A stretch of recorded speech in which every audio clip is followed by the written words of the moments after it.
Hey! Hi everyone. My name is Dajia and welcome back to another episode of Imperative Conversations. Some of you may already know that the mission of this channel is to re-educate individuals out of their racial ignorance, promote anti-racism, dismantle every aspect of white supremacy, all while screaming for everything pro-black, all with one conversation at a time. So today, I have the privilege of having my very first conversation with the lovely Jane Elliott, whose 1968 blue-eyed, brown-eyed experiment attacked racism and bigotry at its core. If you're not already familiar with her work, here's a clip of her in her 1996 documentary, Blue Eyed.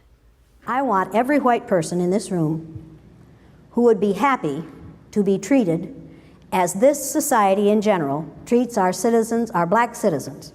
If you, as a white person, would be happy to receive the same treatment that our black citizens do in this society, please stand.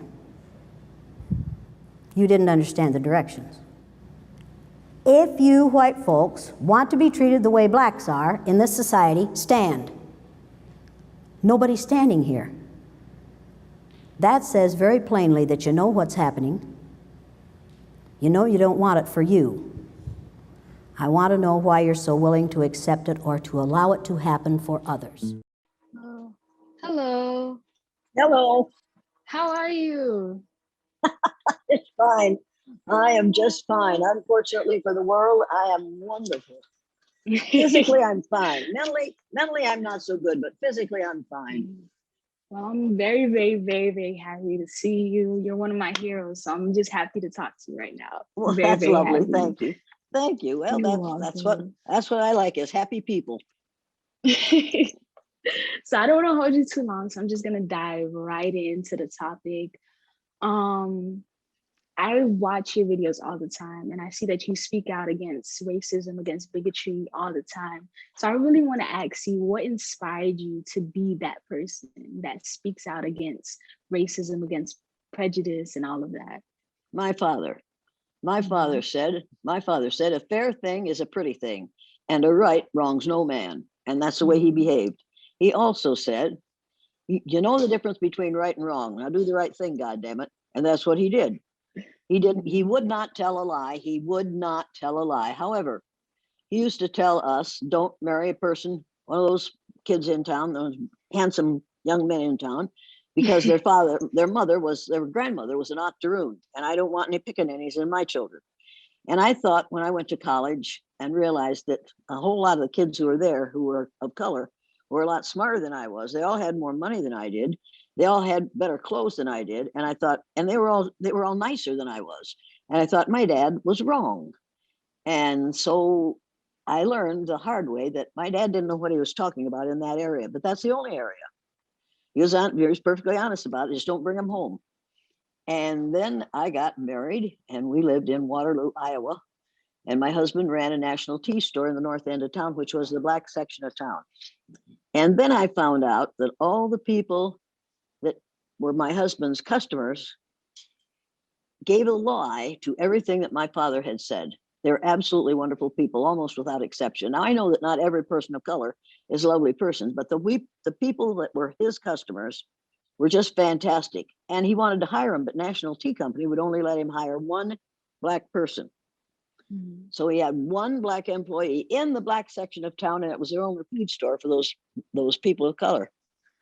And that kid decided he was going to quit and went to college. So they didn't have a black employee. Anna Mae Weems, who was head of the black group at that time, the NAACP, National Association for the Advancement of Colored People, came to the store and said to Daryl, we're going to picket your store. He said, why would you do that? She said, you don't have a black employee. He said, bring me a black employee. She said, I don't want to. We want to picket your store. So she picketed the store. National Tea closed the store to get even with the black people, closed the store, moved it across town, built it on the wrong side of the street. It went bust. My husband lost his job. They blamed it on him that the store went bust. The store went bust because they left their customers and took their store across town where nobody who was in that section of town was going to trade with the people on the west side of town. But at one point, when we were living in Waterloo, he was being transferred to Fort Dodge in Iowa to another national tea store, and we were buying this home. So I put an ad in the paper, house for rent. And a woman called one day and said, "Do you rent to coloreds?" Mm. And I can remember as if it happened yesterday, thinking, if we rent this house to people of color, when we come back here, and we will, these neighbors won't have a thing to do with us. So I said to that woman, "This is an all-white neighborhood." She said, "Okay," and hung up. And I knew what I had done. I had defected to the enemy. And I swore that I would never do that again, and I never will. I will never give up my principles for money again. And I never have. So I've given up a lot of other things. I've given up friends. I've given up family. I've given up status. I've given up acceptance in the town in which my great-great-grandfather was one of the first settlers. I cannot have those things as long as I say, no, we're all members of the same race, and I'm not going to go along with racism. So I learned from that a great deal more than I wanted to know. Yes, it takes a lot of sacrifice when speaking about things like No. this. This isn't sacrifice. Don't get me wrong here. I'm not sacrificing anything by having those who are absolutely determined that there are 3 or 4 races in the white, if the white race is the good one. I'm not sacrificing anything when I don't have an association with them. In fact, just 2 years ago, I played cards with a group of women here in this little senior community. And they got on the topic of Prince Charles. What's the young prince who's married to the Afro-American woman. And I said, she's Afro. Yeah, Megan. Yeah, I said, Megan is black. She is not. I said, Megan is black. I've seen her mother. And I know that well, you're mistaken. And all 4 of those women, 5 of those women just raised hell with me because I said, Megan is black. And I said, look, ladies, I think and I had ridden over with somebody. And I said, I think I'm going to walk home tonight. I need the exercise. You can't do that. You're walking in the dark. I said, I'm not afraid of the dark, and I'm not afraid of dark skin. I'm walking home. So I walked home, and none of them spoke to me until I came back the following year in December, because I had kicked the crucifix. I had said, Megan is black, and so are all of you. Well, how dare you? Well, I'm sorry, ladies, but you need to know that if you trace your DNA back far enough, you'll find that a percentage of your DNA came from a country in Africa. There's no black in my background. Then what planet did you come from? Because there's no black in your background. You must have come from another planet. They were furious. One of them died shortly after that. And I thought, well, I hope I didn't kill her. A new thought. Maybe that's what's killed her. I don't think that's what killed her, but ignorance will kill us eventually. That is true. We need to realize that if you keep on believing that the whiteness of your skin is going to save your life, then you need to realize that as the hole in the ozone layer gets larger and more sunlight is allowed to enter our environment and pierce our skins, those of us who don't have much melanin in our skins will die of melanoma, which is a skin cancer that is the result of having no protection in your skin from the rays of the sun. So here's what you can all look forward to pretty soon now. People who are white are going to start chasing any person of color to mate with them, because they know if they want their grandchildren, their great-grandchildren, their great-grandchildren to survive, they'd better get somebody who has melanin in his or her skin to mate with. And that's a fact, which is going to settle this whole thing. I never knew that. Wow. That's the truth. That's the truth. I'm telling you, that's the truth. And within 30 years, what we call white people will be a numerical minority in the United States of America. We are losing because white women and men aren't reproducing as rapidly as they did before the women's movement.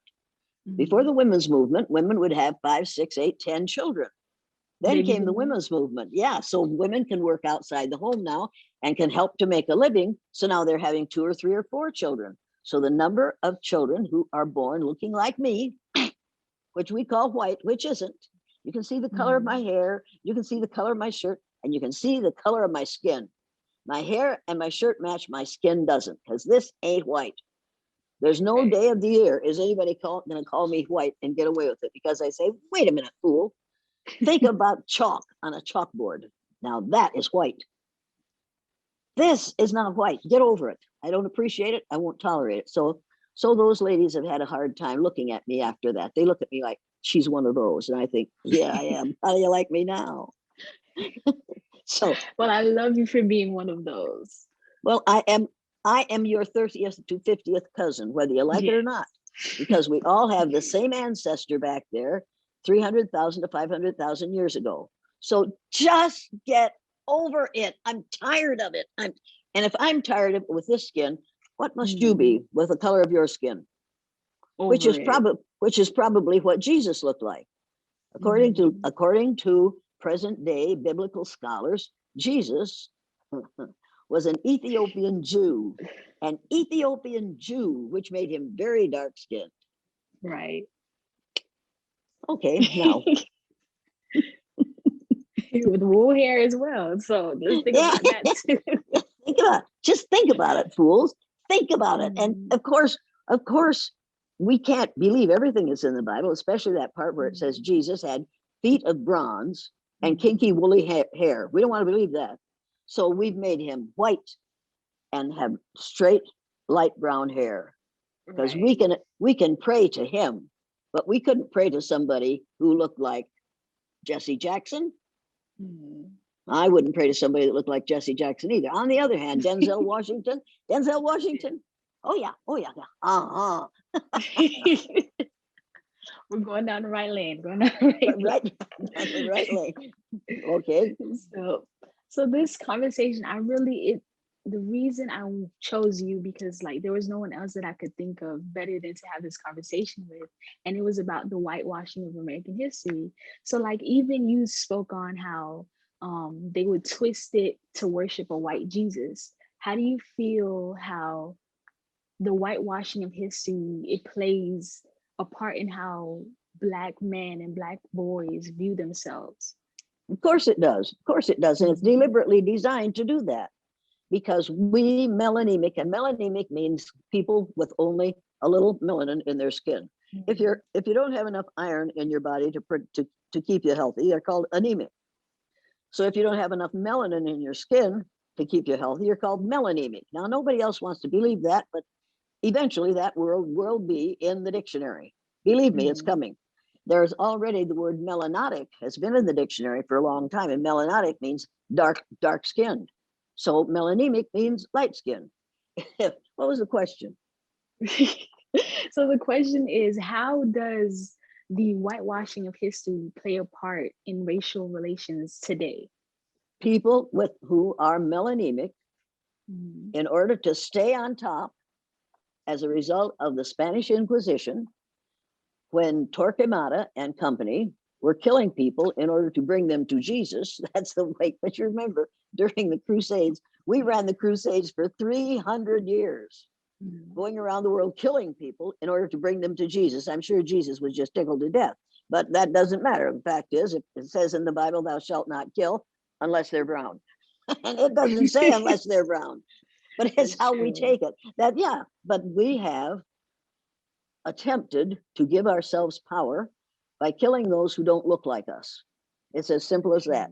We came to this land, we took their land, we raped their women, we killed their children, we killed the warriors, and we said, these people are less than human.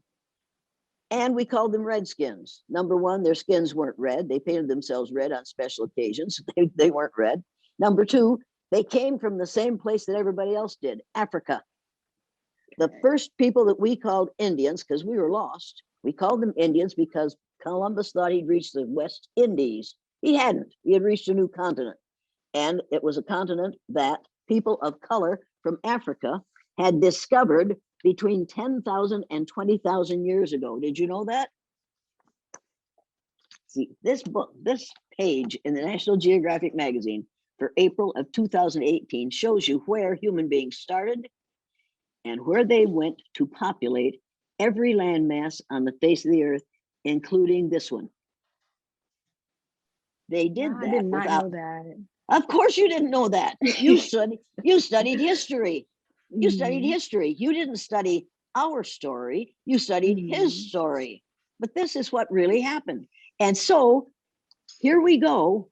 These brilliant people did all that traveling over 300,000 years, but they did it without any modern technology. Do you know how Wow. brilliant, you know how brilliant they must have been? They Very, didn't, yeah, very.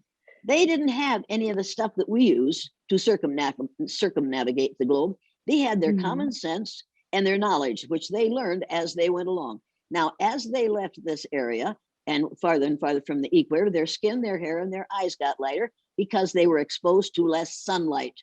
And that's Mhm. the only reason that people in this part of the world are lighter skinned, lighter haired, and lighter eyes, because they're exposed to less sunlight.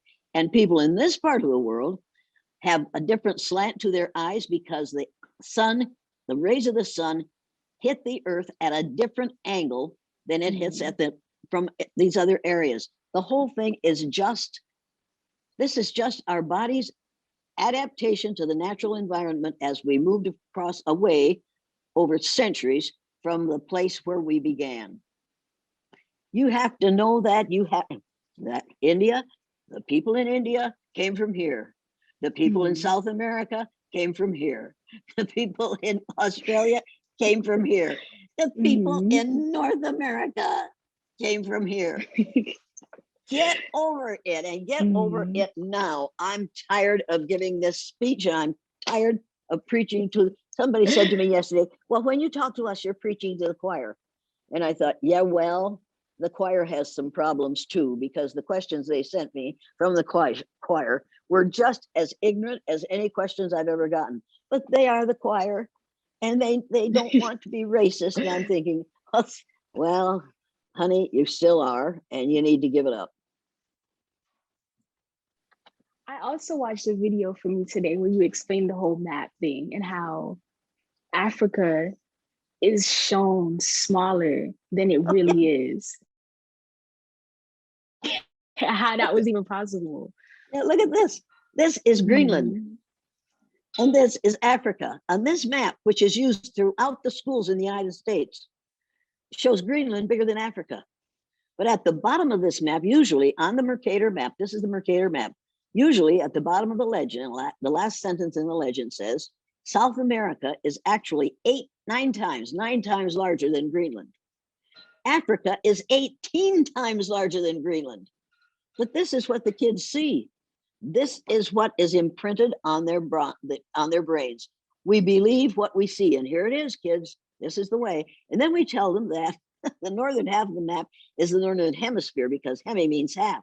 So if the northern hemisphere means half, then the equator ought to be right about here. Well, it isn't. On this map, it's 2/3 of the way down the map. It's clear down here because Mercator was commissioned by the Pope to make a map that showed the spread of Christianity. So he simply made the distance between the lines of latitude at the top of the map this much and this much in the bottom. So it shrunk, it enlarged the northern hemisphere to 2/3, and it shrunk the southern hemisphere to 1/3. So you can't even use the word hemi means half, but not on this map. On this map, it means 2/3. So you Mhm. see, we do these strange things in what we call education. We tell them all this good stuff. Hemi is a prefix that means half. And this is the northern hemisphere of this map. The northern, this is the northern this is, all right, boys and girls, we go on now to another subject because we don't want to deal with this. uh, when I saw that, it really blew my mind. And do you think, like, what's the reason behind it that they would make it 2/3 and instead of showing Because the those, actual size? because these are where most, this is where Christianity spread Mhm. the fastest, was in these parts of the world. And the reason Christianity spread here is because we could speak the language of these people, we could relate to these people. But Africans and South Americans, come on, we don't understand them, and we don't have to, because Mhm. we have given them a third of the map while we take 2/3 of it. Makes no Wow. sense unless you want to make money.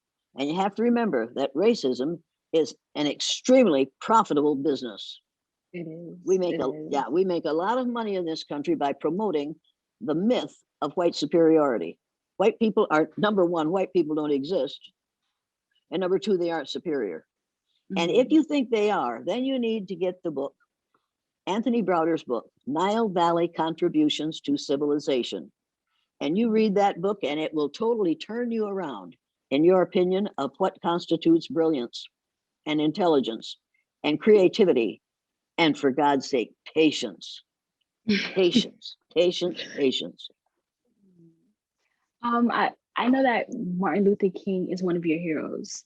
He said a quote that really touched my heart. It says that whites, it must frankly be said, are not putting in a similar mass effort to re-educate themselves out of their racial ignorance. It is an aspect of their sense of superiority that the white people of America believe they have so little to learn.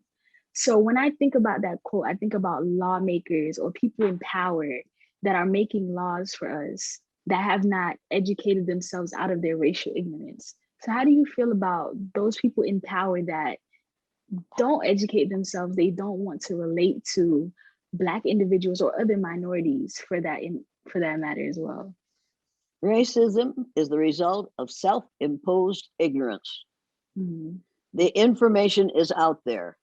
If I can learn it, so can anybody else. If you read the book, The Color of Law, you will realize that laws have been and are being written by people who have been taught the myth of white superiority and who believe it because nobody has ever said to them, look, fool, here's the way it really is. They've been to college, they've done studies in this country, and I wish I'd remember the names of the studies, but I don't. They've done studies in this country that prove that the longer you stay in school, the more bigoted you become. Because the longer you're in school, the longer you are reinforced in what you learn grades K through 12. Most of which, except for the science and the math, was a lie. Social studies, as it's taught in this country, is really anti-social studies. We teach social studies in such a way that we leave high school thinking that white males, so-called white males, first we think there is such a thing as white males, and then we are told that so-called white males have done all the inventing, all the discovering, all the important things that have been done on this earth were done by white males. It is a flat out lie. It isn't a myth, it's a lie, and we need to give it up. Wow. From your perspective, has anything changed from 20, 30 years ago with the education system till now? Not enough, not nearly enough. No. I thought we were making good progress when Barack Obama got arrested, elected. Anyway, I thought, okay, things are getting better now. I can give up doing this work. At that time, Whoopi Goldberg said, I can put my suitcase down.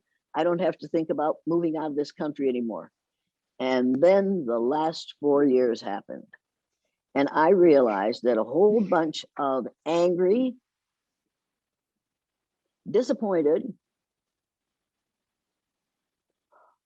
underappreciated, misunderstood palefaces had gone underground with the determination that they would put up with a Black man in their White House, but they were going to get him eventually. And there were more threats on Barack Obama's life than all the other presidents combined. Did you know that? I did. Yeah. And that's because all those people, and many of them, now you recognize where the QAnon and the Oath Keepers and the KKK and Posse Comitatus and the Order and all those people came from. They came up out of the woodwork after Barack Obama was no longer going to be president, and they decided they were never going to let that, a Black man in the White House, happen again. So I didn't realize I thought maybe everybody had become accustomed to seeing people who are different colors just as valuable as people who are colorless were. I was wrong. No, 40% of the population of the United States still believes in the lie of several different races. And that's, and as of 2020, 2016, as of 2016, we all got a really good education in what happens when you forget about educating and only indoctrinate students. And that's what we've been doing for a lot of years. And now for the last 4 years, we have had to pay the price for that. We've got now to start over, and we've got to start educating students. I'm an educator. The word educator comes from the root duc dus, which means lead, the prefix e, which means out, the suffix ate, which means act, the act of, and the suffix or, which means one who does. An educator is one who is engaged in the act of leading people out of ignorance. And you can't do that if you continue to teach that Columbus discovered America. Exactly. And you can't do that if you continue to teach that America is the 48 contiguous states, Alaska, Hawaii, and those islands off the southeastern coast of the United States. That's not all there is to America. America is everything from the northernmost point of Canada to the southernmost point of South America. All the people who live in all these countries are Americans. Exactly. So when you build a wall on the southern border of this place to keep those Americans out, so that nobody but Americans get in here, you're keeping out all these Americans. All of these people in South America and Central America are Americans. In Canada and in Canada, and these are all part of the Americas. So this wall isn't going to keep Americans out and isn't going to keep Americans in, because these are all Americans. It's time for us to start. It's time for us to start calling ourselves U.S. Americans instead of Americans. U.S. Americans, because United States, the word united is the most important word in the title of our country. United is what we need to stay. And for 4 years, we have been threatened with becoming divided, seriously divided. And we're still living with that. And on Sunday, the man who should have been impeached, deserved to be impeached, didn't get impeached because people on whom he has a bunch of stuff that we don't understand, refused to impeach him. So on Sunday, he's going to have another rally to get ready for running for the presidency in 4 years. This man has no business being in the presidency ever, but he's going to run again, and 40% of the people in this country will vote for him. And I'm not saying this because he's a Republican, because his behavior with women has indicated to me that he has knocked the L out of the word Republican and turned it into Republican. That's the area in which he has the greatest interest. And for these males to decide that they will follow him in another 4 years says something really ugly about those people who are going to vote for him, or who go to that CPAC meeting and listen to him, and to allow him to say those horrible things again. We need those people in all those American countries. We need those people in Canada. We need those people in Brazil. We need those people in all the South American and Central American countries. We need those people in Mexico. Those are not what he calls shithole countries. People need to remember that. People need to remember that. And if they don't remember that, then we'll get stuck with that fool again. So everybody who cares about this has to get off their polyunsaturated fatty acids and go to work and put a stop to this. And we could if we chose to. And you need to remember that in the last election, people of color saved our democracy. They voted in huge numbers in that general election so that we would not be stuck in the same situation we had been stuck in for 4 years. And in Georgia, people of color in the state of Georgia saved that state, saved democracy in that state. People need to say thank you to the people of color who made that happen in this last election. We owe them a great deal. Every one of us owes the people who refused to be intimidated into not voting. They went and voted in huge numbers. And they didn't vote illegally. They voted legally, and they voted in a way that would keep this country a democracy. I tell you, I am so grateful to those people of color who did that. I'm very grateful as well. There are certain people that are voting to make this nation more progressive, to include more inclusive of everybody, and I love that. I absolutely love that. But they aren't doing it for themselves. They're doing it for this nation. Exactly. And those are the same young men that if we go to war again, they'll go first. And they'll die first. Exactly. And you know it, and so do I. And that's the way it is. They will fight for this country no matter what we do to them. And you have to, see, it isn't difficult for me to give them credit because we owe them a great deal and we pretend we don't. We pretend that we've done them a favor by allowing them to be here. No, they were here before we got here. Exactly. People from Africa were here before anybody from Europe or Asia or the UK touched these shores. Oh, help me, Lord. She will. She's going to help me on this. Go ahead. She's black. Yes. And, So I know that. Go ahead. There's something else. There's something else that's funny about this. For years, I went to the Methodist Church in Riceville when I was a kid. We sang in the choir. My two sisters and my brother and I sang in the choir all the time we were in high school. And then my husband and I got married and we moved to Osage after a while. And so I went to church in the Methodist Church in Osage. And after about 2 years, the minister came out to my house one day and he came out, it seemed like, to help my son learn how to shoot traps. And he brought a trap thing that you use for, whatever it is. And then he came in the house and we visited and visited. It seemed like a very pleasant experience. And as he was leaving, he was standing on front of the front door.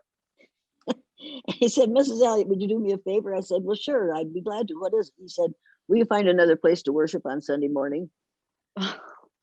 I said, well, yeah, I can, but why would you ask that of me? He said, because my parishioners don't like the words you use during the services, and they don't want to listen to that anymore. I said, oh, they don't want to hear God called she? He said, absolutely they don't want. Or God the Mother, absolutely not. That's against our faith. I said, well, yeah, I can find another place to worship. Don't worry, I won't come back to church. And then he said, there's a church, and see, we live in what used to be a town. We live in the old schoolhouse, and there's an old church, Baptist church next door that has been closed for years. And he said, you've got a church next door here. Why don't you start a church of your own? I said, maybe I will. Would you like to join? He said, no, I won't. And he ran to his car to get away from me. I think he thought I was coming after him. I stood there and I laughed. And I thought I was going to be sick from laughing. And then I realized, Jane, you're hurt. I'm not hurt. I was just, my God, man, your parishioners are convinced that God is an old white man with a long gray beard that looks like Charlton Heston playing Moses. Nobody has never occurred to them that God is a spirit and has neither gender nor color. Exactly. Because you see, we white folks have fixed religion, the Christian religion, the Christian faith, so that there's someone we can relate to. When we pray, we don't want to pray to a man with Brown's feet and kinky woolly hair. We want to pray to somebody who looks like us. And so we just fixed it. They haven't fixed it for me. I think that Jesus was a man who was dark skinned and African. So I no longer go to the Methodist Church in Osage, Iowa, because I ruined their parishioners. So when we talk about being more inclusive, I know that you are an activist as well, especially for different marginalized communities. And I remember in the news, I saw some teachers were getting a bad rap for having either like a Black Lives Matter flag in their classroom or an LGBTQ flag in their classroom to be more inclusive of students, because she recognized that they were being either bullied or made fun of, and she wanted to make it a safe space for her students. And then they suspended her or fired her, something like that. So what do you say to parents that are calling for her to be fired, calling for her to be suspended, things like that? They should be suspended. Those parents should be suspended. Those parents should be refused entrance into the school on the school ground, because they aren't there to enhance education. They are there to perpetuate ignorance. They would prefer that their children not hear the truth. If the truth is, but you see, those same parents wouldn't be upset about the fact that the American flag, in some places now, you'll see the American flag flying with a blue stripe in instead of one of the red or white stripes. This is against flag etiquette. That flag does not represent just the members of the local police force. They've got no business altering that flag by putting a blue stripe across the middle of it. Make no mistake about that. A man down the street did that with his flag, and he's a member of the police department. And I stopped one day and I said, you know, if I have to see that flag up any more times, I will sue you. He said, well, what for? I said, because flag etiquette says you will not desecrate the flag. And that's what you're doing. That's about police. That flag is not just about you. It's about every person in the United States of America. And I resent you putting a blue strip in the cross in the middle of that flag, and you need to know it. Well, I don't care what you that. Well, that's all right. You're going to, because it's going to cost you money. Now, it's funny how quickly racists will give up their racism if it's going to cost them a lot of money. Exactly. And it has cost us a lot of money, and it's going to cost us more. It is unpatriotic for people to use that flag. And there's a farmer and, whose kids went to school with me. And I drove up to this, I drove from home to school one day, and here there is on this field of, I think it was corn at that time, on every fence post, there was an American flag hanging there. And I thought, oh, this isn't going to work. So I went to school and I said to the kids, we're going to go out and take a look at how we're using flags in this community. So the bus driver took us out there because we took a little field trip out to the field. I said, you see how we're using that flag? That's against the law. It says in the flag etiquette, but you are not to use the flag to advertise anything. That's not what it's for. And the kids were quite, because we had studied the flag and we didn't believe in using it in the way it was being used. So the kids wrote essays and we published them in the newspaper in that little community. I guess those flags came down right now. And they should have, because they were hanging out there in the night, in the dark, in the rain, in the snow, whatever's coming, that's hitting out those flags. The United States flag isn't to be used as an advertising device, and it is not to be put out there in the night to be rained on. You're supposed to respect the flag. We don't respect the flag, and you're not to use it as a piece of clothing. And here these guys are invading the capital of the United States, wearing flags in various, they have masks with flags on them. I'm thinking, you simpletons, the ones who were wearing masks, and that wasn't very many of them, but people have a mask on the flag.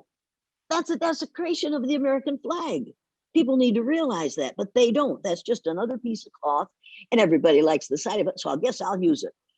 You aren't supposed to do that. And if the flag is worn out, you aren't supposed to just throw it away. You have to burn it. That's the law. You do not just throw away a flag. You burn that flag when it's tattered. You burn it. You don't just throw it away. We don't take good care of the flag because it really doesn't mean anything to any of us. As long as it means something to all of us, then there are some of us to whom it means nothing. Wow. So when you speak about flags, I remember there were a few people that were at an uproar because of the Confederate flag and because people were calling for it to be removed from various places like high schools and things like that. And they're it should have been.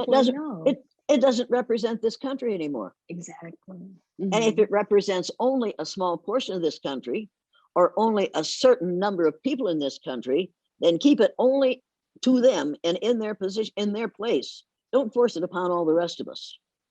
Just don't do it. That Confederate flag is what this country, before this country was a country, that was when, well, it was a country, but we split it. So that the Confederacy was going to be a country of its own.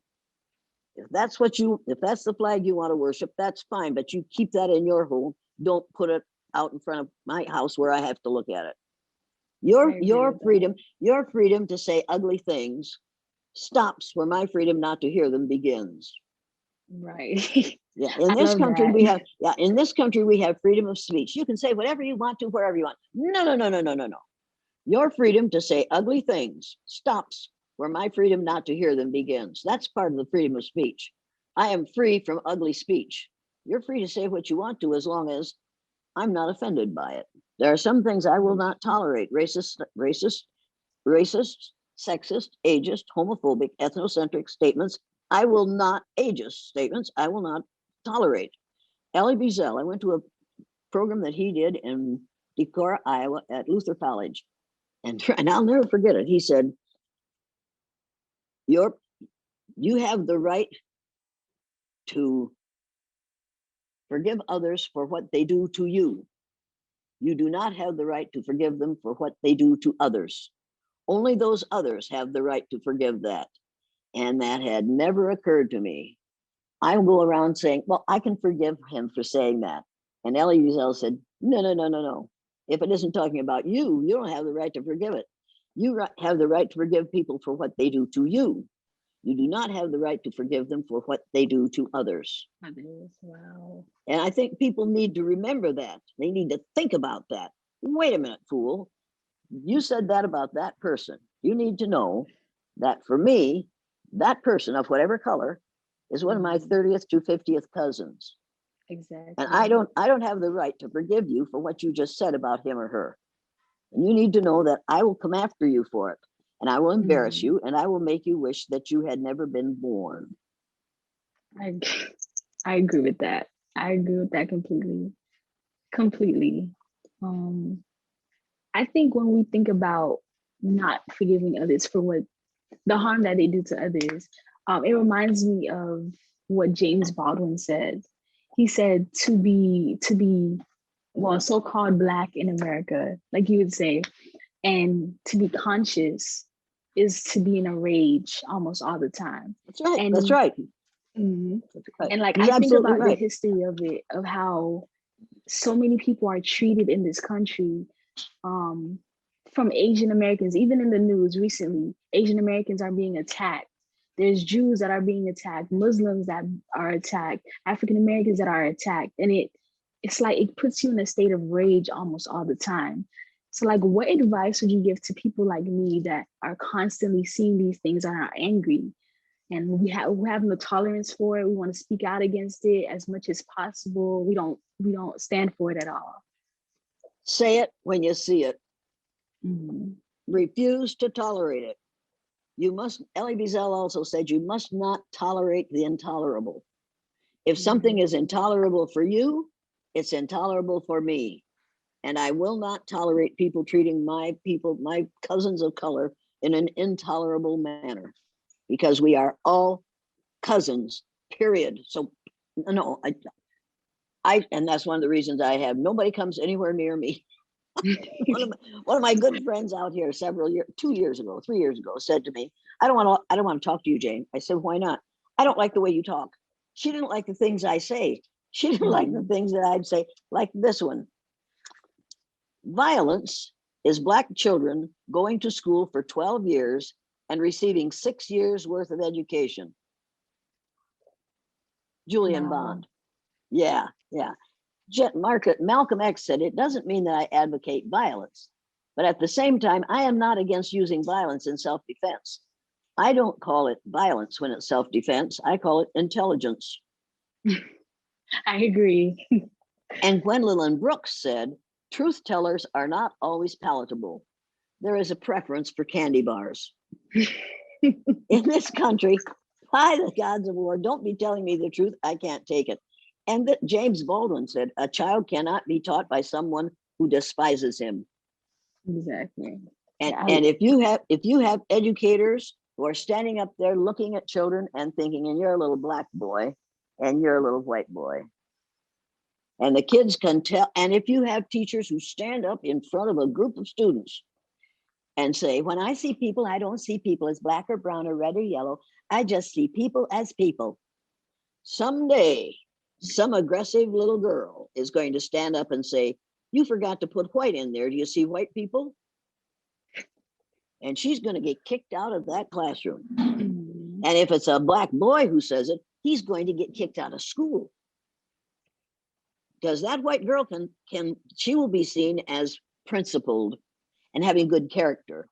The young Black male who says it, will be seen as a rabble rouser and as un-American and as aggressive, not aggressive. He'll be seen as violent.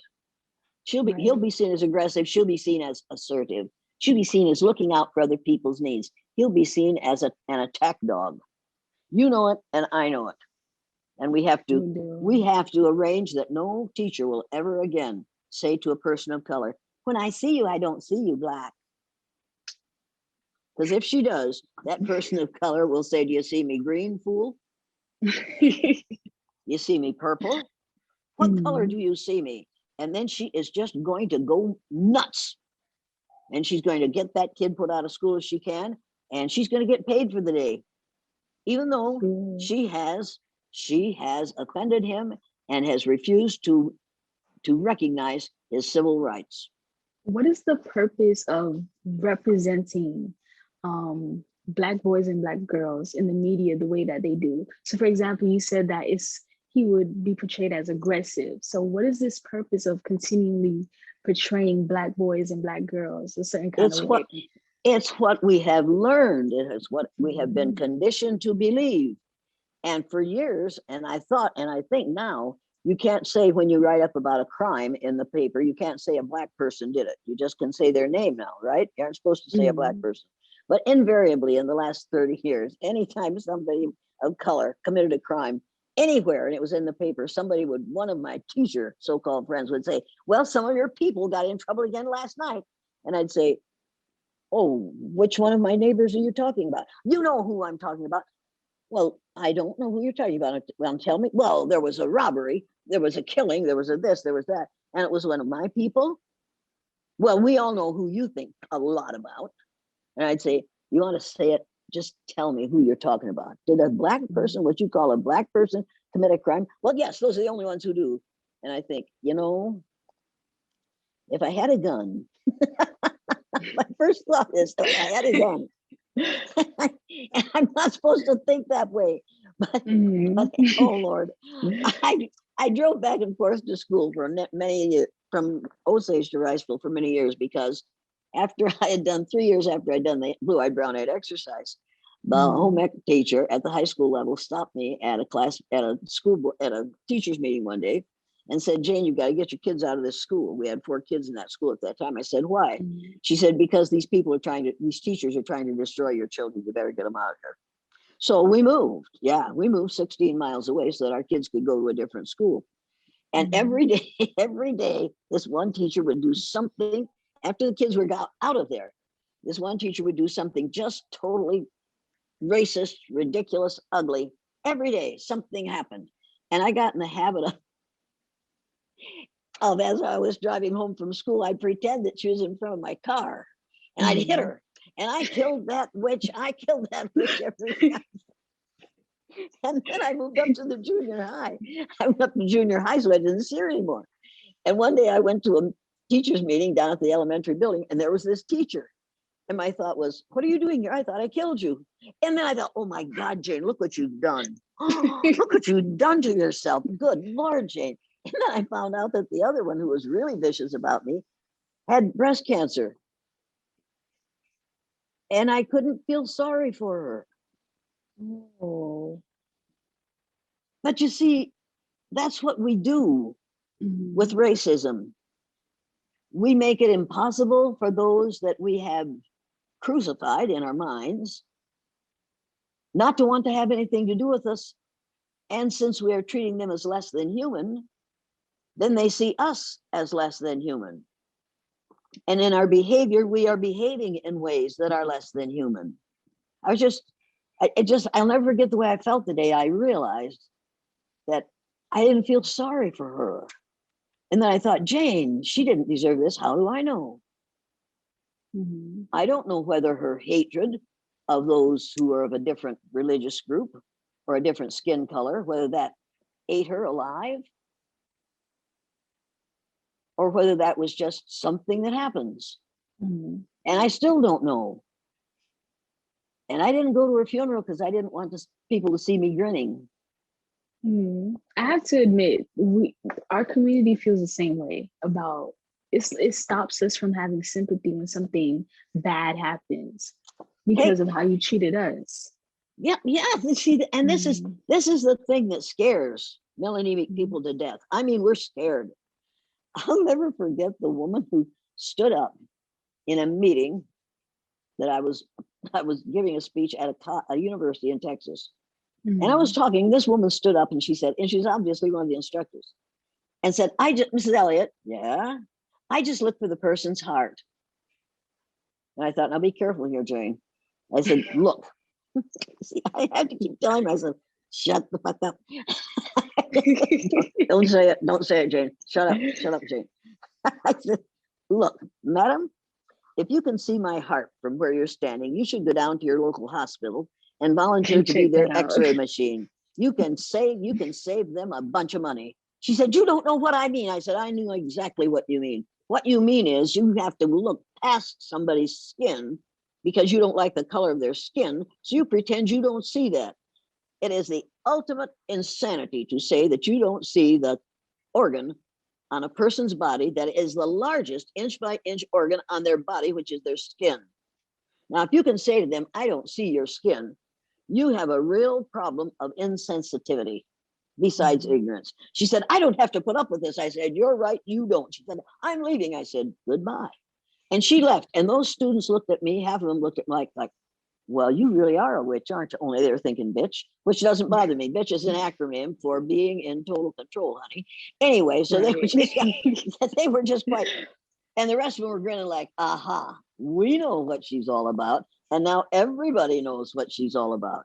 Because I'm sure she did with students exactly what a young, skinny, melanemic woman did to a friend of mine who hired me to work for US West. We were in a major hotel in downtown Denver, Colorado, and we were going to do the exercise in the morning.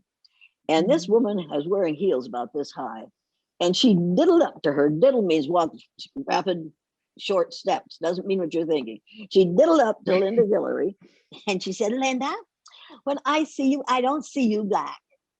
And I stepped back. I thought, oh, Lord, there's going to be bloodshed here. I've got to wear this suit tomorrow. I stepped back, and Linda Guillory just looked at her and said, I think you have a severe eye problem. Let's make an appointment with the optometrist so that you can get your eyes fixed. That woman turned around and she diddled away from her a whole lot faster than she diddled up to her. And I'll bet she never says that to another woman of color. I'll bet she never says, when I see you, I don't see you black. Because you see, when you say that, you have admitted that you're a damn liar. Exactly. If you didn't see him black, you wouldn't say black. So when you say, when I see you, I don't see you black, the person who says that is lying to you. And you have a right to say, you just proved that you're a liar. I'm sorry about that. Says in your Bible, thou shalt not bear false witness. You just were in the habit of bearing false witness, aren't you? I don't know what you're saying. Well, let me explain it to you.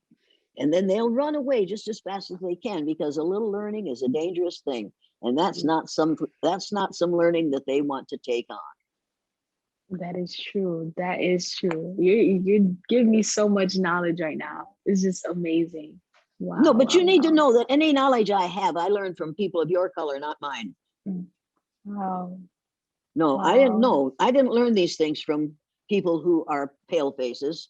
Melanemic people don't know these things because they don't have to know them. They don't even know, the Republicans don't even realize that they call themselves the party of Lincoln. If they realized that Abraham Lincoln was part white, part black, and part Cherokee Indian, they would find another name for their party. They'd stop calling them the party of Lincoln. Wow. I never knew that. Of course you never knew that because you studied history in school. You didn't study truth, you studied history.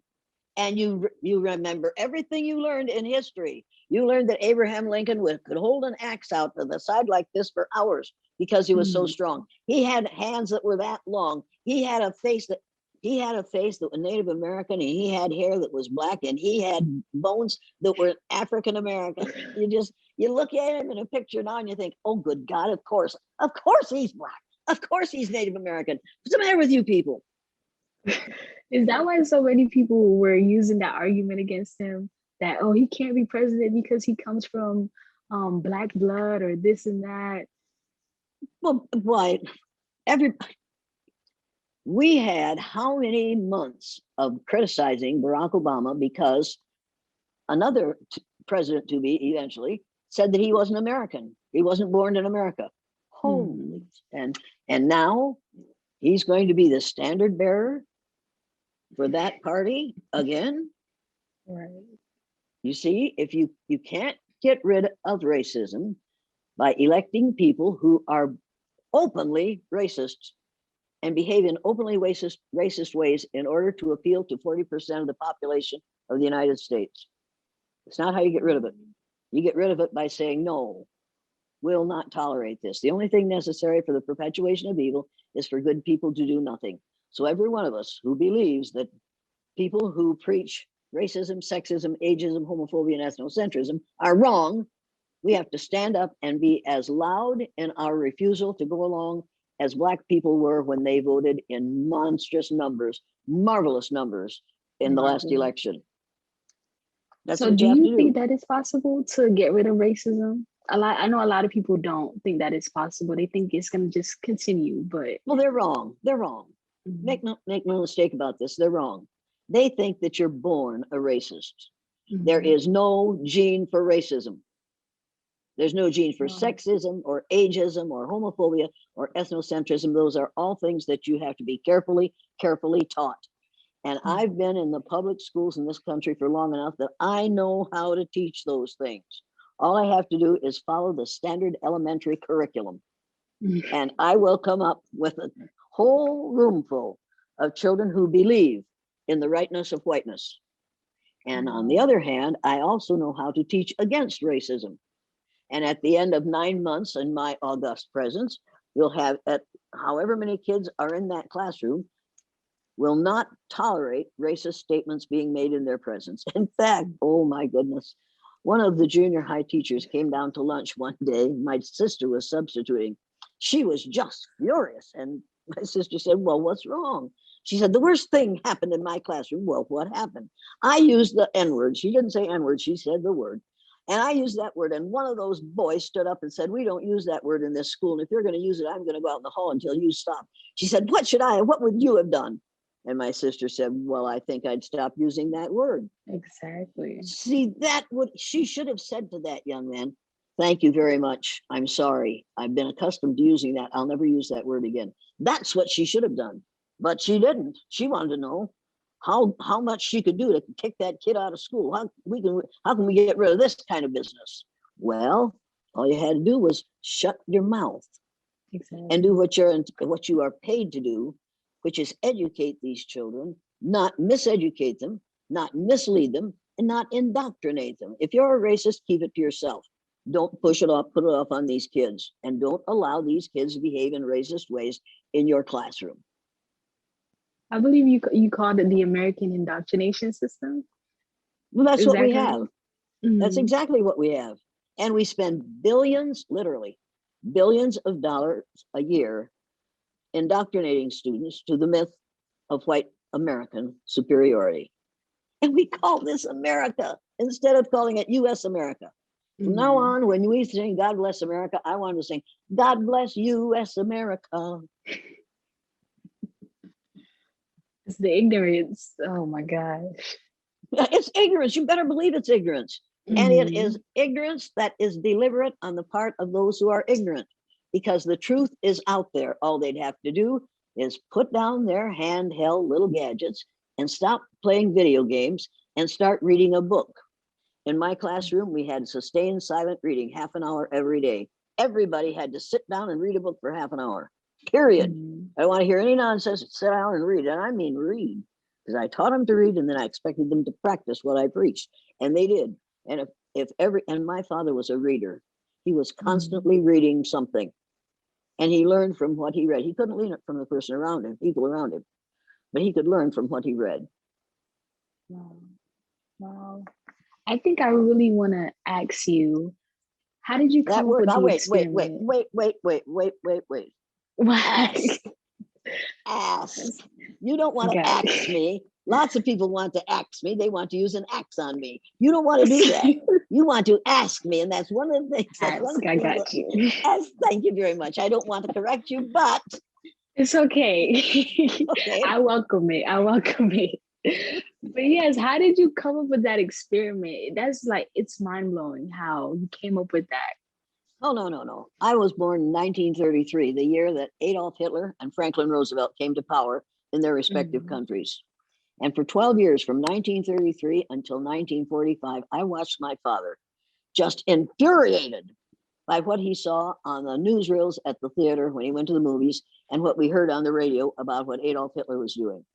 And he was absolutely infuriated by that until the end of the Second World War. And then he calmed down because it had straightened out. And then came the civil rights movement. And I realized that what was happening to people of color in this country is exactly what happened to the Jews in Germany and all over Europe from 1933 till 1945. And then came the killing of Martin Luther King Jr. And I watched Walter Cronkite. And at that time, I thought God probably looked like Walter Cronkite. If he wasn't a woman, he probably looked like Walter Cronkite because Walter Cronkite knew everything. And I watched him interviewing 3 leaders of the Black community the night after Martin Luther King Jr. was killed. And he said to them, when our leader was killed, his widow held us together. Who's going to keep your people in line? And those are his exact words. April 4th of 1968. And I was ironing the teepee that my previous year's 3rd graders had made. We were going to put up in the classroom the next day and, do what we do with the Indian unit. And I thought, the man is insane. How dare he? When our leader was killed, does he think that JFK was the leader only of pale faces? And a young woman kept us in line. See how civilized we are? Who's going to keep your people in line? As if those people of color were a different breed than he was. I was furious, so I changed the channel. And there was Dan Rather saying to 2 black males, what we called black at that time, don't you Negroes think you should feel sympathy for us white people because we can't feel the anger at this killing that you Negroes can? And I thought, oh my God, why isn't he angry about this? Why does he ask them for sympathy when we killed the person that was their hope? And I rolled up the teepee and I threw it into the closet. And I decided that the next day when we learned the Sioux Indian prayer, oh, great spirit, keep me from ever judging a man until I've walked a mile in his moccasins, that not only was I going to teach my students that prayer, I was going to arrange to have it answered for them. And that's the reason I did the blue-eyed, brown-eyed exercise the next day. I'd thought about it the year before, but I didn't have enough courage at that time. And then Martin Luther King Jr. was killed. And there was no way I could just let that go. Absolutely no way. So I think of what happened then and how the teachers reacted to that. And the way they reacted to that was pure racist. And then I think of what I heard on the news last night. And everybody is upset about Tiger Woods breaking both his legs and his feet and being in that awful accident. And people of all kinds, all colors are upset about that. But when Martin Luther King Jr. was killed, no white people were upset. So we have made some progress. However, I can remember my father praising Joe Louis. Thought he was a fantastic human being. He was. And I could remember him saying about Elvis Presley as he swiveled his hips when he first came out, he was really quite unacceptable in his behaviors. And my father would, and we had gotten a television set because my sister was teaching, so she could afford it. And he looked at him and he said, God, that's too bad. But that son of a bitch can sing. And so the fact that he was swiveling his hips didn't bother my father at all because he was looking and was listening to what that man could do. And you could see when Elvis Presley was singing, you could see his black background leaping out of his pores. It was just fantastic. And everybody else is just, oh, such an awful, my dad said that, oh, this can sing. Because he was listening to what Elvis Presley was there for. Wow. When you bring that up, you remind me of how much Black culture is sometimes taken from us and like we're demonized for it. And then it's taken and celebrated at other parts of the world. It's just so absolutely crazy. You look at Killer Mike Render Mm-hmm. and T.I. Harris right now. Yeah. And those are two of the brightest young men I have ever met or have ever known. Mm-hmm. And some of their rap songs would curdle your blood. For me, I ain't big on rap, but those are two of the most intelligent young men that it has ever been my extreme joy to know. Mm-hmm. Wow. I'm glad you met them. They are, Oh, especially Ti. He's very intelligent. oh, that man is something else. If I had half his brain, oh, I'd have been president of the United States if I had half his brain. I If think I you knew should half have. of what, if I knew half of what Mike Render knows, I would feel so absolutely happy and so blessed. Those guys have got it going on, and they're absolutely marvelous as far as I'm concerned. I think you should have run for president, in my opinion. I think you would have. Sure we kill presidents. Thanks very much. Oh, no, no, no, no. Uh-uh. With that in mind, I remember someone asked me, did I want to be activist? And I remembered all the activists that were killed, Martin Luther King, Malcolm X. And it kind of discourages me from becoming one. But I feel like that's a part of my purpose as well. But the fear of being killed because I speak for justice, because I want to speak for equality, is still very large. So how do I combat that? I don't know how you combat it, but I know how I combat it. Every time I Mm. go out to give a speech, I know that there's going to be a bunch of young white boys there who want me dead. And so Mm. now I have reached the stage at which I say, when I see them talking while I'm talking, and they're doing this and pointing at me and doing this, and I'm thinking, well, you little snots, who do you think you are? And I stop what I'm saying. I say, listen, fellas, I know exactly what you're talking about. You're talking about the fact that you'd like to see me dead because of what I do to decrease the level of racism in this country. Well, go ahead, Mhm. shoot me if you want to. I'd like to be with my husband and my oldest son, so go ahead, be my guest. However, you need to know that if you kill me because of what I do to decrease the level of racism in this country, you might make a martyr out of me, and then you might have to spend the rest of your life celebrating Jane Elliott Day once a year. Now, do you want to do that? And then they go, no, no, no, no, no, no, no. I say, fine, then shut up and listen while I'm talking. And they all just shut up. But by that time, the men of color in the room have turned and looked at him, and they see who I'm talking to. And before I finish talking, those guys have gotten over the back, climbed over the back of their seats, gone down that row and run out of the building because they've been identified by their silly mouths. And now there's a whole bunch of young men of color there who are going to get even if they don't get out of the area. And that's exactly what happens. And I have a feeling that there have been some really unpleasant experiences for some of those guys, but hey, they are living with the consequences of their behavior. Exactly. I've been threatened with death lots of times.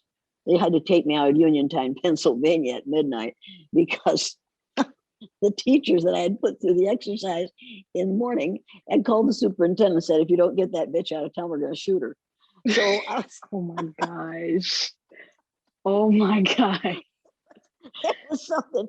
And I was supposed to work the next day in Uniontown. So this wonderful black male took me back, he and his friend took me back to the motel, and they wouldn't let me out of the car until they had gotten out and opened they opened the motel door, they unlocked the door and let me in, shoved me in and shut the door and said, now tomorrow when we come back, don't open this door until you see us. Look through the window on the side and see who's knocking on the door. I said, okay, I didn't know what was going on. So the next day was spent with them escorting me. I mean, escorting me, one in the front and one in the back of me, wherever we went. It was really weird.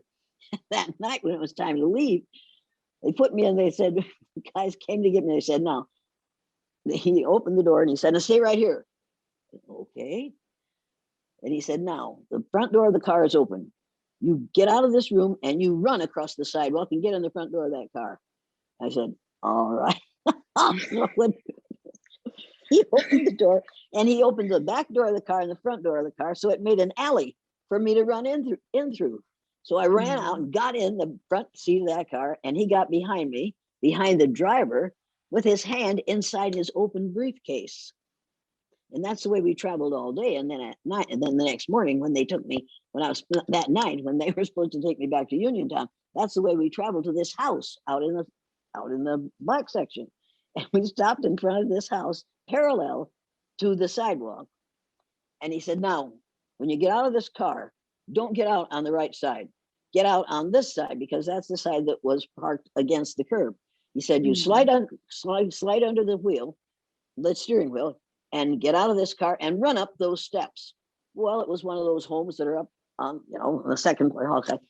Okay, he said, now wait until I tell you to. So he opened the door. Both doors were open. He got out and he said, now run. And he pulled me across that seat and I looked and I ran up the steps. And on each of those steps, there were two Black people, one at each side. As I ran up those steps, I was running through a line of Black people who were standing there to take the bullet if it came. And I didn't know what was going on. And I thought, what in the devil is this all about? What's wrong with you people? We got in the kitchen, and these people were just like this. Just look out. No, they weren't talking loudly. Lots of words. And then we got ready to leave. He said, now you run down those steps and get in that car.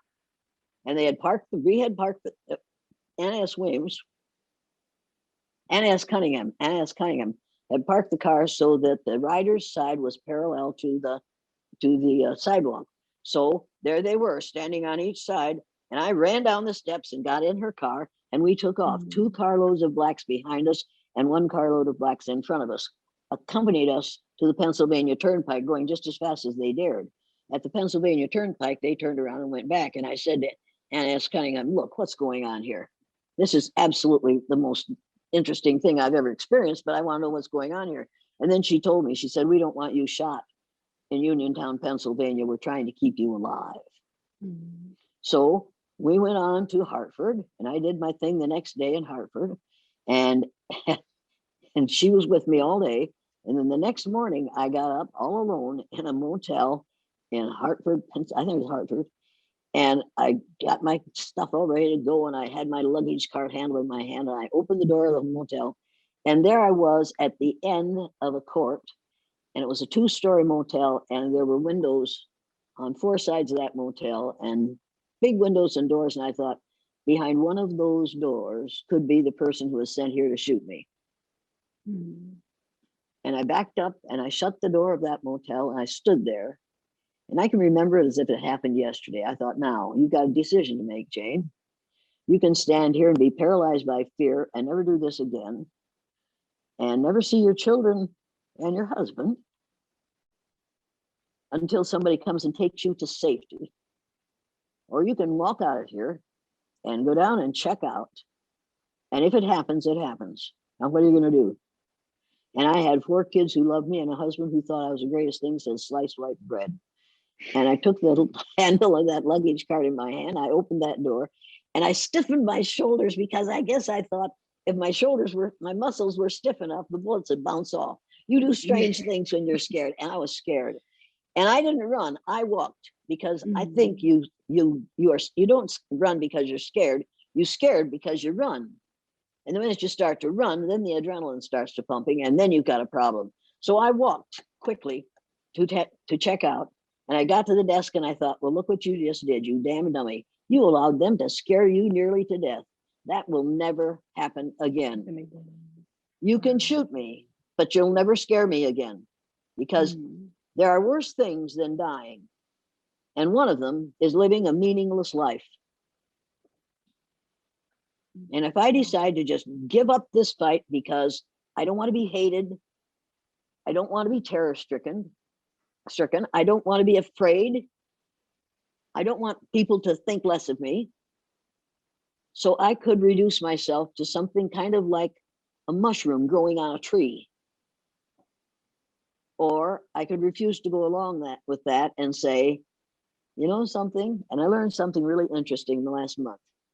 In this book, Stuff That Needs to Be Said, this man says he has missed his father for 4 years, a chapter about grieving. He has missed his father. The title of the chapter is The Day I'll Finally Stop Grieving. The day I'll stop grieving is the day I stop breathing. Now, think about that. I've been feeling guilty because I've been grieving my husband and my son. And then I read that chapter and I decided grief is natural, loss is natural, and I'll stop missing those 2 men when I stop breathing. Accept it and get on with it.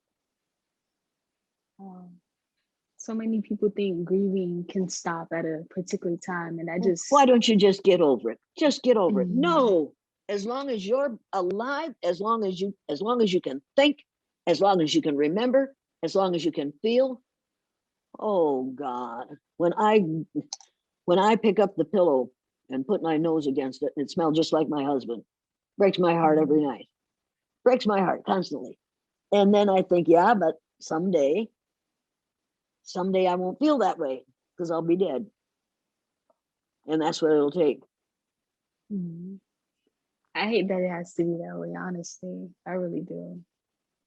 But hey, what if I had never known him? I have a sign on my wall that says, don't cry because it's over. Smile because it happened. It happened. Correct. Wow. Yeah, I and love because of that. him, and because of him, I have 4 children. I did have until one of them died, but I still have 3 living children who look like him and act like him and make me furious sometimes. But those are what I have because of him, and I have 8 grandchildren because of him.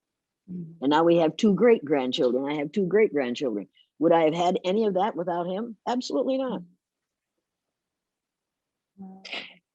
Thank you so So, much for that lesson. well, so you turn into a soup sandwich. Now let's talk about something else. Okay, I'll say this. What is the most valuable lesson you feel like you taught others? There's only one race. It's the human race. Get over it. Mhm. Simply get over it. Just because you've been trained to think that there's more than one race doesn't mean you have to believe it. People change their Mhm. religion all the time. If you can change your religion, which you learn from kindergarten on, you can change your racism. Racism is a learned response. Anything you learn, you can unlearn. You can unlearn your racism. It's not genetic. There's no gene for racism. That's a choice you Mhm. make. Give it up. I agree. I believe it was, I don't remember his name, but he's the one that created this race thing to make it the red man, the white man, the black man. I don't remember his name though. But could you I talk ain't about either. that a little bit? I don't remember. You don't remember? Sorry But about yeah, that. it's okay. That's okay. That's all right. But I do remember he created this system where like people were divided and then No, I put think one you race no, I think above. you have to read the book The Myth of Race by Robert Mm, Wald Sussman. And if you just read the first 2 chapters and the last page of the last chapter, you'll understand where this all came from and why it needs to be stopped. A mm, man named Torquemada was the leader of the Spanish Inquisition, and he separated people according to color of their skin because after he had killed numerous Christians, he realized that they were Christians and they shouldn't have been killed. He was trying to convert everybody to Catholicism, and then he realized he'd killed a whole bunch of Christians. So he figured you can't tell what a person's religion is by looking at them, but you can tell what their color is. And that's when they decided to separate people according to the color of their skins. And he killed people on the basis of the color of their skin, which is what we're still doing. And that's been mm. 500 years, over 500 years ago. Wow. Yeah. Wow. And what did you say his name was for the book? Torquemada, Torquemada, I think. Torquemada. I'll definitely check that out. Definitely. Yeah. Look it up. It's Mm, just amazing. It's amazing. And I say to people, and I mean it, mm, if you're going to use the language, white and black, of the 14th mm. and 15th century, because that's when this whole thing started, then you should use the means of communication, and the means of transportation that they used in the Wow. 14th and 15th century. Mm, And you should dress the way they did then, and you should eat the exactly. way they did then. And I will be looking for smoke signals to go up on the horizon to tell me when people want me to come and see them, because we won't have any electricity and we won't have any computers, and I won't have an iPad and you won't have a computer, and everything will be fine, won't it? Mm, Because we won't know anything. And we'll go right back to where we were in the 14th and 15th century. I'm really anxious to see people, men in knee breeches with wearing powdered wigs. I want to see that. I me too. I think that'll be Me interesting. too. I think some of these men probably have pretty nice legs, and I'd like to see their legs underneath those knee breeches. Oh, Jane, I On, love you give so much. give me a break here. Either give it up or go with it. If you're going to go with Mm, 14th and 15th century, then you have to give up gunpowder. We'll have to give up the atomic bomb. We'll have to give up air conditioning. We'll have to give up all these good things, many of which, in fact, the vast majority of which came to us because of the inventiveness and the intelligence of people of color. Wow. Think of the things you'll have to give up, like cotton and peanut butter and law and writing and numbers and the calendar and the months of the year and the days of the week. We'll have to just give up all those things and go back to the way things were in the 14th century. I want to watch that happen. I mean, we could make a good comedy out of that situation. It would nobody would find it funny. Nobody would find it funny. They'd say, this isn't right. Well, hey, you want to use white and black? We're going to go back to when it was white and black. How do you like me now? I love that proposal to put these people in these positions to really see, you know. If you're going to talk that way, live that way. Exactly. And if you don't want to live that way, then give up that language. There are no white people, and there are no black people. Make no mistake about that. We are all shades of brown, and you'll find that out if you read it. This is just a little more proof of that. This is a couple of pages out of the National Geographic magazine. Yeah, everybody needs to read this issue of the National Geographic magazine, and everybody needs to see the Pantone color wheel. Put your hand up against the Pantone color wheel and find your color.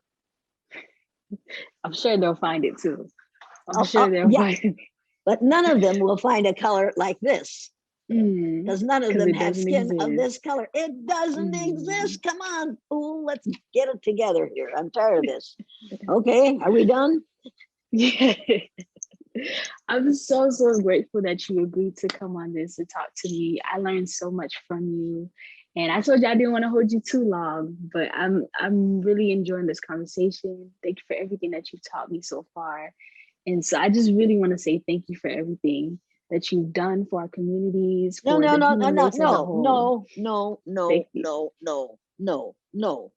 I refuse to accept that.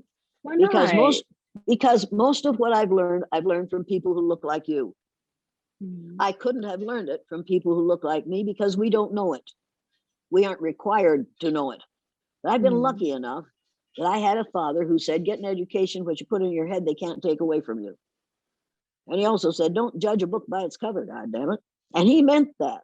And now people will say, well, her father was a man of cliches, but he lived by those beliefs. He practiced what he preached. He finally, after my first daughter got married to a Saudi Arabian, she brought that child home. He and she, the father and mother, brought that child home to my father's house. And we put that little girl in my father's arms. And he looked up and he said, it's the most beautiful child I've ever seen. And then he looked at that Saudi Arabian man and that Anglo-American woman standing there, and he said, that's a good cross. My father's a farmer, and he knew what a good cross was. If you cross certain breeds, you get a good cross. And he looked at those two people of what we would call different colors, different cultures, different nationalities, different religions, different everything, and said, that's a good cross. Who could have been so lucky in my life as to have that man for a father? And later, after he died, just months after he died, my mother kicked me out of the family because she said, nobody's comfortable when you're around. Stay away from here. You've embarrassed all of us with that blue-eyed, brown-eyed thing. So I didn't see any of my brothers and sisters for, like 10 or 12 years until my husband died. And then they came over to our house and said how sorry they were. And I thought, thanks a bunch. I never knew that. No, it doesn't matter. Make no mistake about this. It doesn't matter. What matters is the fact that I had a father who was absolutely, totally moral and would not tell a lie. Would not. You couldn't get him to tell a lie. I had a father who had character and who did what was right, period. And he taught us to do what was right, period. And when the teachers were just raising hell with me, And I told him about it one day. He said, "Are you sure you're right?" I said, "Yes." He said, "Then go ahead, let the SOBs complain. You know what you're doing." He said, "Smile a lot, and they'll wonder what you've been up to." So I smiled a lot, and they they whispered a lot, and I laughed a lot. And I guess I just got used to saying, in the back of my mind, unfortunately, I was saying, "Up yours." Sorry, you can take that out of this little, but I just got used to saying, "I don't care. You can only bother me if I let you. Mhm. And if I won't let you, then you're defeated and I'm not." Exactly. Is it okay if I take this information and just keep it with me forever? I just want to I, pass this down. as long as you don't edit it down to make me look like a total idiot, Of and you course could not. if you wanted to. Okay. Of course not. I love you too No, much to no. do that to you. Well, you know, Mm. and be careful about love. You know, did I talk to you Mhm. about that verse in the Not Bible? yet. Well, you Not need to yet. know this in the Bible, because we melanemic people, the first thing we do when we get into a new environment is adjust the environment to fit our needs. The Mhm. first thing that melanic people do when they get into a new environment is adjust their needs to fit the environment. So you see, that's what we melanemic people have done with the Bible. In the Bible, the verse that says, "And now abideth these three: faith, hope, and charity. And the greatest of these is charity." Well, charity means selfless giving. So we just changed it to faith, hope, and love. And the greatest of these is love. Because if you love somebody, you can say, "I love you, and I'm doing this because I love you," but it doesn't cost you anything monetarily. We should have left it the way it was, but we didn't, because that would cost us, and we don't want that to happen. I can remember my mother tattling on us to my father, and then he'd have to give us a switching. And when he was switching us one at a time, the five of us started with Charlie, right down to my little brother Jim. As he was switching us, my mother would say, "He's doing this because he loves you." And I'd think, "Could you love us a little less?" But I didn't dare say it. I learned early on that he wasn't doing that because he loved us. He was doing that to shut my mother up, because she was sort of afraid of us. But he would take care of it. And one day he said to her, "You're making a monster out of me by making me do all the disciplining. If you've got a problem with one of these kids, you take care of it before I come home." Change the whole equation right now. Wow. He finally said, "Enough is enough." And where racism is concerned, don't say enough is enough. Enough is too much. Because if it's enough for melanated people, it's way too much for melanotic people. Do not allow somebody to say that to you. "Well, enough is enough." No, enough is too much. I want none of it. I won't stand for enough. I want this stopped totally. And it could be if we chose to stop it. I hope many choose to stop it, because I will be one that chooses to stop it as well. Definitely. And you are taking a big chance for doing that, by doing that. And I'm taking no chance. And you I know it, guess and so that's do just. I. Mhm. You know it, and so do I. If I were a person of color and did that Mhm. exercise with my third graders on April 5th, 1968, I would have lost my job and I might have lost my life. So don't call me brave, and don't call me, oh, so loving. That's not what I am. I'm sick and tired of the lie, and I am not going to perpetuate it. Okay? I agree with you, and I hope to make you proud. I really do. I really do love you for everything that you've done.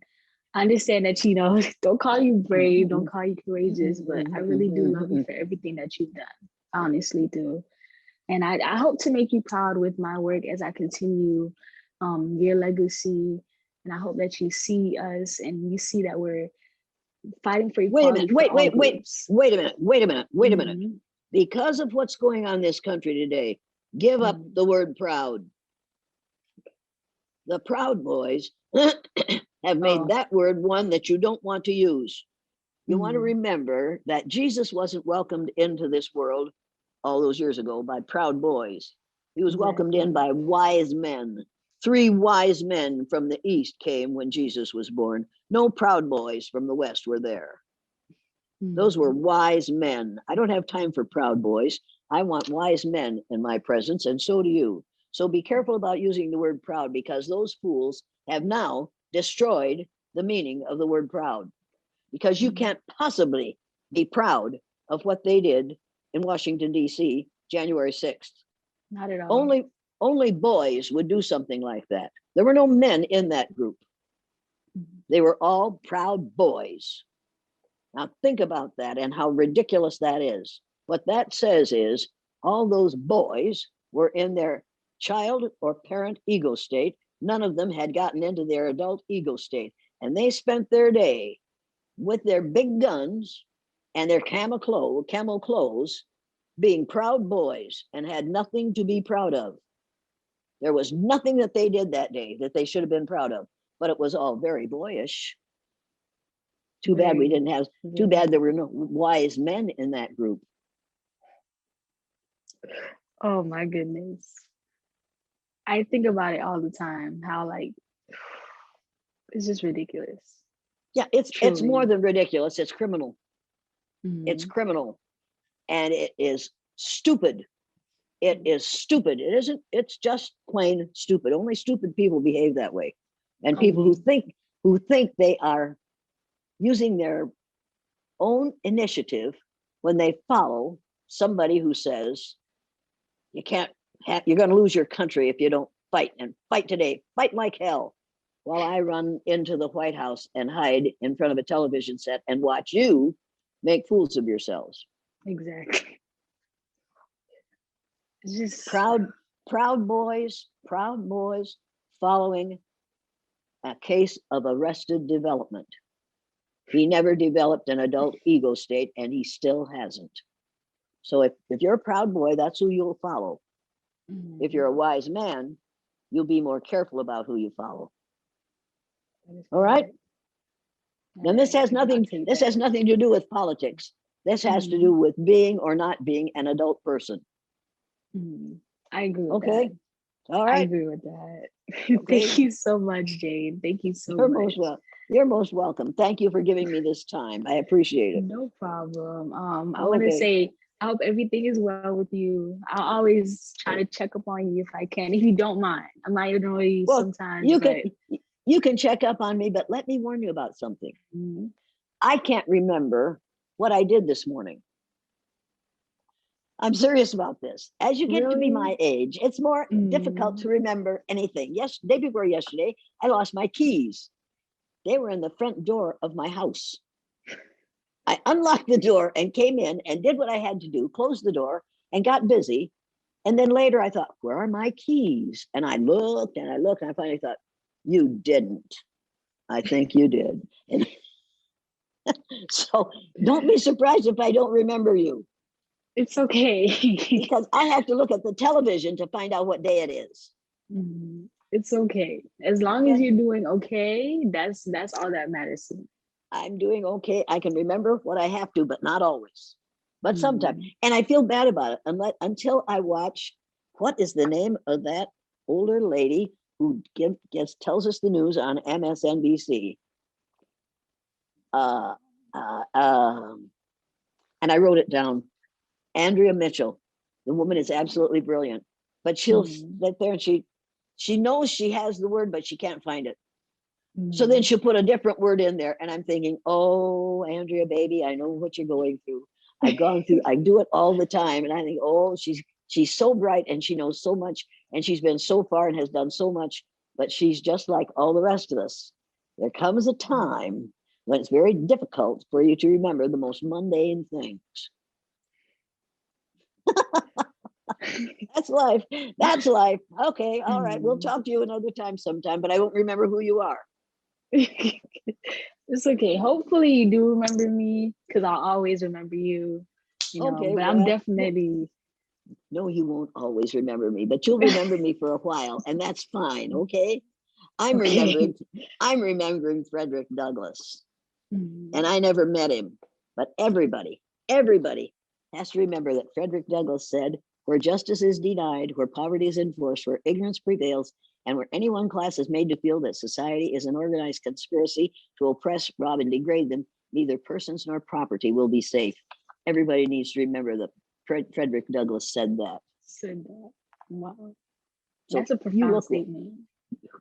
believe it, everybody needs to go to their net and look up Frederick Douglass quotes and Mhm. prepare to get educated for the future. Educated about the past, educated about the present, and for the future. We all need to do that. Okay? All right, I will do. I have a lot of homework from you Yes, you tonight. I do. have a lot of homework. I'm thankful for it though. So thank you Okay. so much, All Jade. right. All right. Thank you for giving me a couple hours of your time. Okay. Of course, if you need it again, I'll willingly give it to you again. Okay. We'll talk again sometime then. All right. We'll talk again. You have a good day. Okay. You too. Bye now. Bye bye.